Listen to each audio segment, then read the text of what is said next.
The Reach is aptly named. We're the ones who give your hands something to do at the table. As the most fertile region of the Seven Kingdoms, we grow the lion's share of the grains and fruit that feed this country. Especially now, since the rebels have burned down the other fields.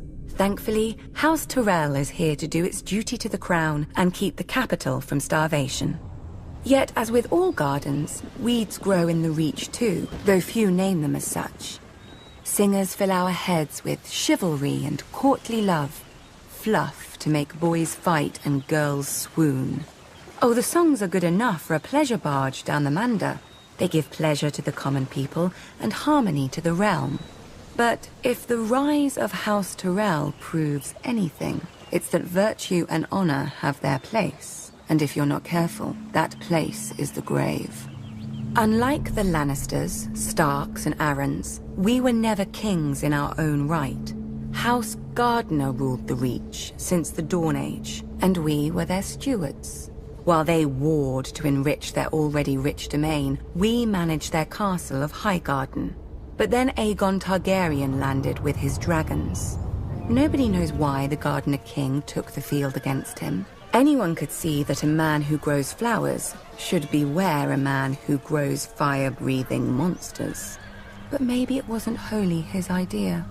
Maybe someone whispered in his ear about all the face he'd lose with the other 6 kings if he stayed home. The rest is history. The last Gardener King lost his face, along with his body, and his steward Harlan Tyrell promptly yielded Highgarden to Aegon. My grandmother swears that Harlan was like most of our men, and grew up banging steel together too loudly for a thought to penetrate. But luckily, his wife had better sense. Whatever the case, in return for Harlan's show of sense, Aegon proclaimed House Tyrell the Lords of the Reach and Wardens of the South, passing over all the other houses with better claims. House Hightower, who were kings before the Andals came, their seat is the oldest city in Westeros. They call it Old Town. Wealthy, proud, and solitary, there have been Hightowers who wouldn't come down from their great lighthouse for decades. Its name, fittingly, is the Hightower. House Florent, who had actual blood ties to the Gardeners. They whinge about their ancient rights to Highgarden every once in a while, and now that their daughter is married to Stannis Baratheon, about their rights to all of Westeros too. Apparently, putting a fox on your banners doesn't impart a fox's wiles. House Tarly, who still gives the Reach the best soldiers it has. If Aegon had named them as his lords, the Reach would have become the greatest military camp in the world, until it starved to death. The price for conscripting all the farmers. Yet Aegon chose us. Centuries later, when his descendant Aerys faced rebellion, the Reach stayed loyal. Mostly. My father, Mace, dealt Robert his only defeat in the war, even if it was my father's vanguard who did most of the fighting before he arrived. After the Battle of Ashford, we laid siege to Storm's End, Robert's home. Unfortunately, the war ended before we could take it and free up our armies to go save the king. The new King Robert had a forgiving nature.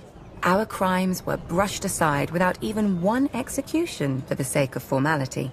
Our family was surprised until Robert's new hand, John Arryn, came by with the bill. The Reach is second only to the Westerlands in wealth, and Robert meant to spend as much of it as he could get his hands on.